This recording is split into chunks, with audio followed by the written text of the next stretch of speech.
ನಮಸ್ಕಾರ. In today session ನಾವು development environment ಹೆಂಗೆ ಸೆಟಪ್ ಮಾಡೋಣ ಅಂತ ನೋಡೋಣ. ನೀವು ಯಾವುದೇ ಪ್ರೋಗ್ರಾಮಿಂಗ್ ಲ್ಯಾಂಗ್ವೇಜ್ ಕಲಿಬೇಕಂದ್ರು ಅಥವಾ ನೀವು ಏನೋ ಪ್ರೋಗ್ರಾಮಿಂಗ್ ಮಾಡಬೇಕಂದ್ರು ನಿಮ್ಮ ಲ್ಯಾಪ್ಟಾಪ್ ಒಳಗೆ ನಿಮ್ಮ ಪಿ ಸಿ ಒಳಗೆ ಅದರದ್ದು ಡೆವಲಪ್ಮೆಂಟ್ ಎನ್ವಿರಾನ್ಮೆಂಟ್ ಸೆಟಪ್ ಮಾಡೋದು ತುಂಬ ಅವಶ್ಯಕತೆ. ಮಿನಿಮಲಿಸ್ಟಿಕ್ ಆಗಿ ನಿಮಗೆ ಆ್ಯಸ್ ಅ ಲರ್ನರ್ ಅಥವಾ ಆ್ಯಸ್ ಅ ಬಿಗಿನರ್ ಏನು ಬೇಕಲ್ಲ, ದ್ಯಾಟ್ ಸೆಟಪ್ ಈಸ್ ಡಿಫರೆಂಟ್. ನೀವು ನಾಳೆ ಕಂಪ್ನಿ ಜಾಯಿನ್ ಆದಮ್ಯಾಗ ಅಲ್ಲಿ ಅವ್ರು ಏನು ಯೂಸ್ ಮಾಡ್ತಾರಲ್ಲ ಆ ಟೂಲ್ಸು ಅದು ಬೇರೆ ಆಗಿರ್ಬೋದು.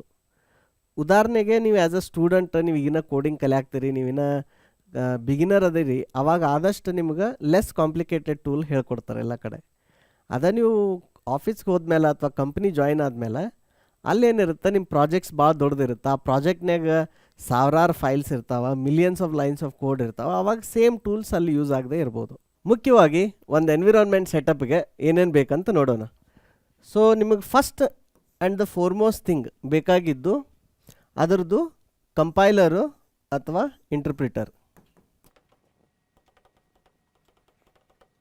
ನೀವು ಬರೆದಿರೋ ಕೋಡನ್ನು ಹೈ ಲೆವೆಲ್ ಲ್ಯಾಂಗ್ವೇಜಿಂದ ಮಷಿನ್ ಲೆವೆಲ್ ಲ್ಯಾಂಗ್ವೇಜ್ ಕನ್ವರ್ಟ್ ಮಾಡಿ ರನ್ ಮಾಡಬೇಕಂದ್ರೆ ಅದು ಕಂಪೈಲ್ಡ್ ಲ್ಯಾಂಗ್ವೇಜ್ ಇದ್ದರೆ ಕಂಪೈಲರ್ ಬೇಕಾಗುತ್ತೆ, ಇಂಟರ್ಪ್ರಿಟೆಡ್ ಲ್ಯಾಂಗ್ವೇಜ್ ಇತ್ತಂದ್ರೆ ಇಂಟರ್ಪ್ರಿಟರ್ ಬೇಕಾಗುತ್ತೆ.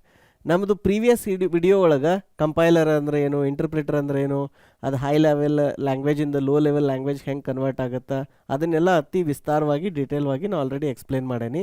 ನೀವು ಆ ವಿಡಿಯೋ ನೋಡಿಲ್ಲ ಅಂದ್ರೆ ಹೋಗಿ ಮೊದಲು ಆ ವಿಡಿಯೋ ನೋಡಿರಿ, ಆಮೇಲೆ ಇದನ್ನು ಕಂಟಿನ್ಯೂ ಮಾಡಿರಿ. ಎರಡನೇದು ಎಡಿಟರ್. ನಿಮಗೇನು ಬೇಕು, ಒಂದು ಸೋರ್ಸ್ ಕೋಡ್ ಎಡಿಟರ್ ಬೇಕು.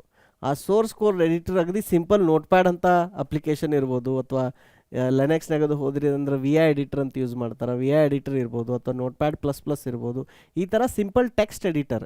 ನಿಮ್ಮ ಸೋರ್ಸ್ ಕೋಡ್ ಏನಿರ್ತೈತಿಲ್ಲ ಅದು ಇಂಗ್ಲೀಷ್ ಟೆಕ್ಸ್ಟ್ ಫಾರ್ಮ್ಯಾಟ್ನಾಗ ಸ್ಟೋರ್ ಆಗುತ್ತೆ. ಅದೇನು ಸ್ಪೆಷಲೈಸ್ಡ್ ಫಾರ್ಮ್ಯಾಟ್ನಾಗ ಏನು ಸ್ಟೋರ್ ಆಗಲ್ಲ. ನೀವು ಬರೆದಿರುವಂಥ ಸೋರ್ಸ್ ಕೋಡಕ್ಕೆ ಆ ಫೈಲ್ಗೆ ಬೇರೆ ಬೇರೆ ಎಕ್ಸ್ಟೆನ್ಷನ್ ಇರ್ತೈತಿ, ಫೈಲ್ ಎಕ್ಸ್ಟೆನ್ಷನ್.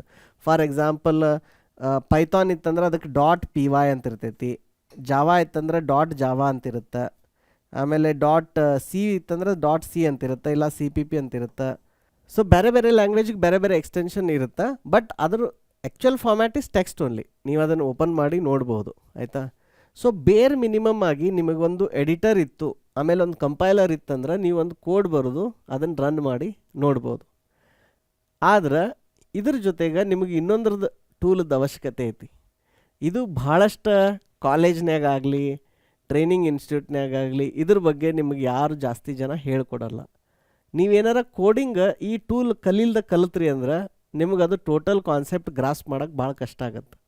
ನಾ ಸುಮಾರು ಹುಡುಗರನ್ನ ಕೇಳೇನಿ, ಕರ್ನಾಟಕದಾಗಿರೋರನ್ನ, ಚಲೋ ಕಾಲೇಜ್ನಾಗಿರೋರನ್ನ, Tier 2 Tier 3 ಇದ್ದವ್ರನ್ನ ಕೇಳೇನಿ.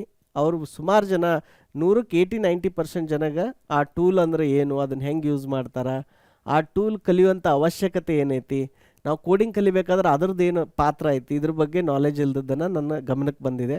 ಹೀಗಾಗಿ ಸ್ಪೆಸಿಫಿಕ್ ಆಗಿ ಅದ್ರ ಬಗ್ಗೆ ನಿಮ್ಗೆ ಹೇಳ್ತಾ ಇದ್ದೀನಿ. ಅದು ಏನಂತಂದ್ರೆ ಡಿಬಗ್ಗರ್. ಸೊ ಡಿಬಗ್ಗರ್ ಅಂದರೆ ಏನು? ಡಿಬಗ್ಗರ್ ಏನು ಮಾಡುತ್ತೆ, ನಿಮ್ಮ ಕೋಡನ್ನು ಸ್ಲೋ ಆಗಿ ಒಂದೊಂದು ಸ್ಟೆಪ್ ರನ್ ಮಾಡೋಕ್ಕೆ ಹೆಲ್ಪ್ ಮಾಡುತ್ತೆ. ನಿಮಗೆ ಅವಾಗ ಎಕ್ಸಾಕ್ಟಾಗಿ ನಿಮಗೆ ಬರೆದಿರುವಂಥ ಕೋಡು ಕಂಪ್ಯೂಟ್ರ್ ಒಳಗೆ ಹೆಂಗೆ ಎಕ್ಸಿಕ್ಯೂಟ್ ಆಗುತ್ತೆ, ಅದನ್ನು ನಿಮ್ಮ ಕಂಪ್ಯೂಟ್ರ್ ಯಾವ ಥರ ಎಕ್ಸಿಕ್ಯೂಟ್ ಮಾಡುತ್ತೆ, ಕಂಟ್ರೋಲ್ ಎಲ್ಲಿಂದ ಎಲ್ಲೆಲ್ಲಿ ಶಿಫ್ಟ್ ಆಗುತ್ತೆ, ಎಲ್ಲೆಲ್ಲಿ ಲೂಪ್ ಹೆಂಗಾಗುತ್ತೆ, ಅದನ್ನು ನೀವು ವಿಜುವಲಿ ನೋಡ್ಬೋದು. ನೀವು ಯಾವಾಗ ಅದನ್ನು ವಿಜುವಲಿ ನೋಡ್ತಿರಲ್ಲ ನಿಮ್ಗೆ ಅವಾಗ ಮೈಂಡ್ನಾಗ ಆ ಅಂಡರ್ಸ್ಟ್ಯಾಂಡಿಂಗ್ ಬರೋಕ್ಕೆ ಶುರು ಆಗುತ್ತೆ. ಏನಂದರೆ ಈ ಥರ ಕೋಡ್ ಬರೋದ್ರೆ ಈ ಥರ ಎಕ್ಸಿಕ್ಯೂಟ್ ಆಗುತ್ತೆ ಅಂತ ಅಂಡರ್ಸ್ಟ್ಯಾಂಡಿಂಗ್ ಬರೋಕ್ಕೆ ಶುರು ಆಗುತ್ತೆ. So that is why the third important tool is debugger. ಇದಾದಮೇಲೆ ಈ ಎಡಿಟರ್ ಏನದಾವಲ್ಲ ಇದ್ರ ಜೊತೆಗೆ ಇನ್ನೊಂದು ಏನು ಬರುತ್ತೆ ಅಂದ್ರೆ ಪ್ರಾಜೆಕ್ಟ್ ಸೆಟ್ಟಿಂಗ್ ಅಂತಂದು. ಅಂದ್ರೆ ನೀವು ಯಾವಾಗಲೂ ಸಾಫ್ಟ್ವೇರ್ ಡೆವಲಪ್ ಮಾಡುವಾಗ ಬರೀ ಒಂದೇ ಫೈಲ್ ಬರೋದು ರನ್ ಇರಲ್ಲ, ಅದರೊಳಗೆ ಭಾಳಷ್ಟು ಫೈಲ್ ಹಾಕಿರ್ತೀರಿ. ಸೋರ್ಸ್ ಕೋಡ್ ಇರುತ್ತೆ, ಬೇರೆ ಲೈಬ್ರರೀಸ್ ಇರ್ತಾವೆ, ಇಮೇಜಸ್ ಇರ್ತಾವೆ, ಎಲ್ಲ ಇರ್ತಾವೆ. ಸೊ ಅದನ್ನು ಎಲ್ಲನೂ ನೀವು ಹೆಂಗೆ ಮ್ಯಾನೇಜ್ ಮಾಡ್ತೀರಿ, ಆ ಫೈಲ್ ಹೆಂಗೆ ಆರ್ಗನೈಸ್ ಮಾಡ್ತೀರಿ, ಅದನ್ನ ಹೆಂಗೆ ಬಂಡಲ್ ಮಾಡ್ತೀರಿ, ಅದಕ್ಕೆ ಏನಂದ್ರೆ ಪ್ರಾಜೆಕ್ಟದ ಅವಶ್ಯಕತೆ ಇರ್ತೈತಿ. So then another thing is project. So ಇವೆರಡು ಏನದಾವಲ್ಲ these are all specialized features. So ಅದಕ್ಕೆ ಸುಮಾರು ಕಂಪ್ನಿಗಳು ಏನು ಮಾಡಿದ್ರಂದ್ರೆ ಇವನ್ನ ಎಲ್ಲ ಸೇರಿನ ಒಂದು ಸಾಫ್ಟ್ವೇರ್ ಮಾಡಿದ್ರು, ಸ್ಪೆಷಲೈಸ್ ಸಾಫ್ಟ್ವೇರ್. ಓಕೆ, ಸೊ ಅದು ಏನು ಮಾಡಿದ್ರು ಅಂದ್ರೆ ಅದ್ರೊಳಗೆ ಇದನ್ನ ಎಲ್ಲನೂ ಕಂಬೈನ್ ಮಾಡಿದ್ರು. ಯಾವುದು? ಎಡಿಟರ್, ಡಿಬಗರ್, ಪ್ರಾಜೆಕ್ಟ್ ಮ್ಯಾನೇಜ್ಮೆಂಟ್, ಇದನ್ನೆಲ್ಲ ಕಂಬೈನ್ ಮಾಡಿದ್ರು. ಇದನ್ನೆಲ್ಲ ಕಂಬೈನ್ ಮಾಡಿ ಒಂದು ಸ್ಪೆಷಲೈಸ್ ಸಾಫ್ಟ್ವೇರ್ ಮಾಡಿದ್ರು. ಅದೇ ಸಾಫ್ಟ್ವೇರ್ಗೆ ನಾವು ಏನಂತೀವಿ ಅಂದ್ರೆ IDE ಅಂತೀವಿ, which stands for integrated development environment. ಇದಕ್ಕೆ ಮತ್ತು ಕಂಪೈಲರ್ ಇಂಟರ್ಪ್ರಿಟರ್ಗೆ ಲಿಂಕ್ ಇರುತ್ತೆ. So there is a link, ಅಂದ್ರೆ ಅದು ಅಂಡರ್ಲೈಂಗ್ ನಿಮ್ದೇನು ಕಂಪೈಲರ್ ಇನ್ಸ್ಟಾಲ್ ಆಗಿರುತ್ತಲ್ಲ ಅದನ್ನ ಇದು ಇನ್ವೋಕ್ ಮಾಡುತ್ತೆ, ಇಂಟರ್ಪ್ರಿಟರ್ನು ಇನ್ವೋಕ್ ಮಾಡುತ್ತೆ. ಬಟ್ ಇದೇನಂದ್ರೆ ಇದು ಸಪ್ರೇಟ್ ಟೂಲಾಗಿ ಇನ್ಸ್ಟಾಲ್ ಆಗಿರ್ತೈತಿ. ಇದು ಇಷ್ಟು ಅಲ್ಲದೆ ಇದ್ರ ಜೊತೆಗೆ ನೀವು ಯಾವಾಗ ಕಂಪೈಲರ್ ಇಂಟರ್ಪ್ರಿಟರ್ ಇನ್ಸ್ಟಾಲ್ ಮಾಡ್ತೀರಾ ಇದ್ರ ಜೊತೆಗೆ ಏನಾಗುತ್ತೆ, ಇನ್ನೊಂದನ್ನು ಇನ್ಸ್ಟಾಲ್ ಆಗುತ್ತೆ, which is the fifth thing, which is standard libraries ಅಥವಾ ಸ್ಟ್ಯಾಂಡರ್ಡ್ ಲಿಬ್ಸ್ ಅಂತೀವಿ. ನೀವು ಯಾವಾಗ ಕಂಪೈಲರ್ ಇಂಟರ್ಪ್ರಿಟರ್ ಇನ್ಸ್ಟಾಲ್ ಮಾಡ್ತೀರಿ ಅದ ಪ್ಯಾಕೇಜ್ ಜೊತೆನ ನಿಮ್ಮ ಸಿಸ್ಟಮ್ಗೆ ಸ್ಟ್ಯಾಂಡರ್ಡ್ ಲೈಬ್ರರೀಸೂ ಬಂದುಬಿಡ್ತಾವೆ. ಸೊ ನೀವು ಫೈಲ್ ಆಪ್ರೇಷನ್ಸ್ ಇರ್ಬೋದು, ಟೈಮ್ ಆಪ್ರೇಷನ್ಸ್ ಇರ್ಬೋದು, ಇನ್ಪುಟ್ ಔಟ್ಪುಟ್ ಇರ್ಬೋದು, ಅದನ್ನೆಲ್ಲನೂ ನೀವು ಸ್ವಂತ ನೀವೇ ಕೋಡ್ ಬರೆಯೋ ಅವಶ್ಯಕತೆ ಇಲ್ಲ. ಆ ಕೋಡಿಂಗ್ ಲ್ಯಾಂಗ್ವೇಜದ್ದು ಏನು ಸ್ಟ್ಯಾಂಡರ್ಡ್ ಲೈಬ್ರರಿ ಇರುತ್ತಲ್ಲ ಅದನ್ನ ಯೂಸ್ ಮಾಡಿ ಬರೀತೀರಿ. ಸೊ ಹೀಗಾಗಿ ಅದು ನಿಮ್ಗೆ ಇದ್ರ ಜೊತೆ ಬಂದ್ಬಿಡುತ್ತೆ. This is the fifth thing. But ಇವೆರಡು ಏನಂದ್ರೆ ಎರಡು ಒಟ್ಟಿಗೆ ಬರ್ತಾವೆ. ಆಮೇಲೆ ಪೈಥಾನ್ ಅಂತ ಕೆಲವೊಂದು ಲ್ಯಾಂಗ್ವೇಜ್ನಾಗ ಅದ್ರ ಜೊತೆಗೆ ಏನು ಡಾಕ್ಯುಮೆಂಟೇಷನು ಬರುತ್ತೆ. ಸೊ ಪೈಥಾನ್ದು ಡಾಕ್ಯುಮೆಂಟೇಷನ್ನು ಇದೇ ಪ್ಯಾಕೇಜ್ ಜೊತೆನ ನಿಮ್ಮ ಸಿಸ್ಟಮ್ದೊಳಗೆ ಇನ್ಸ್ಟಾಲ್ ಆಗಿಬಿಡುತ್ತೆ.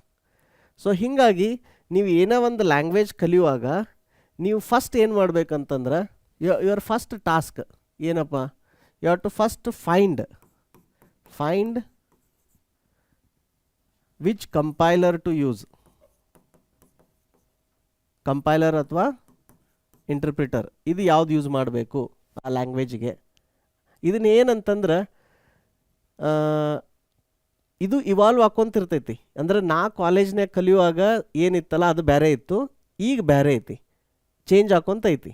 ಓಕೆ, ನೀವು ಹೀಗಾಗಿ ನಾ ಈಗ ವಿಡಿಯೋ ಮಾಡೇನಿ, ಈ ವಿಡಿಯೋ ಇದೇ ವರ್ಷ ನೋಡತ್ತಿದ್ರಿ ಅಂದ್ರೆ ಏನಾಗ್ತೈತಿ, ಇದು ರಿಲೆವೆಂಟ್ ಇರ್ತೈತಿ.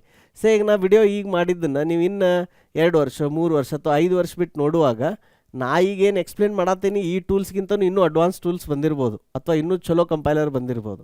ಸೊ ಈ ಮಾಹಿತಿ ಏನಂದ್ರೆ ಟೈಮ್ ಸೆನ್ಸಿಟಿವ್ ಮಾಹಿತಿ, ಇದು ಔಟ್ಡೇಟೆಡ್ ಆಗುತ್ತೆ. ಆಯಿತಾ? ಅದಕ್ಕೆ ನಾನು ನಿಮ್ಗೆ ಏನು ಮಾಡ್ತೇನೆ ಅಂದ್ರೆ ಒಂದು ಟೆಕ್ನಿಕ್ ಕಲಿಸ್ಕೊಡ್ತೀನಿ. ನೀವು ಈಗಾರ ಮಾಡಿರಿ, ಇನ್ನು 5 ವರ್ಷ ಬಿಟ್ಟು ಮಾಡಿರಿ, ಯಾವಾಗಾದರೂ ಮಾಡಿರಿ, ಅದನ್ನು ಹೆಂಗೆ ಮಾಡಬೇಕು ಅಂತ ನಿಮ್ಗೆ ಹೇಳ್ಕೊಡ್ತೀನಿ. So first finding the compiler, second find the right IDE. Okay, find the right IDE, integrated development environment. ಇದನ್ನು ಹೆಂಗೆ ಹುಡುಕಬೇಕು, ಅದನ್ನು ಹೆಂಗೆ ಅರ್ಥ ಮಾಡಬೇಕು, ಅದನ್ನು ಹೆಂಗೆ ಇನ್ಸ್ಟಾಲ್ ಮಾಡ್ಕೋಬೇಕು ಅಂತ ನಿಮ್ಗೆ ನಮ್ಮದು ಲ್ಯಾಪ್ಟಾಪ್ದೊಳಗೆ ನಾನು ಲೈವ್ ಆಗಿ ತೋರಿಸ್ತೀನಿ.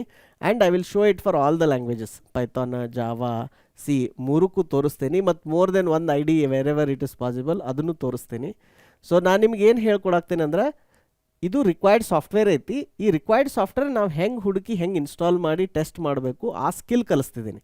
ಇವತ್ತು XYZ ಇವತ್ತೇನೋ ವಿಜುವಲ್ ಸ್ಟುಡಿಯೋ ಕೋಡ್ ಅಂತೈತಿ, ನಾಳೆ ಇನ್ನೊಂದು ಯಾವುದೋ ಬರ್ಬೋದು. ಅದು ಬಂದರೂ ನೀವು ಅವಾಗ ಇದೇ ಅಪ್ರೋಚನ್ನು ಯೂಸ್ ಮಾಡಿದ್ರೆ ಅಂದ್ರೆ ನಿಮ್ಗೆ ಗೊತ್ತಾಗುತ್ತೆ.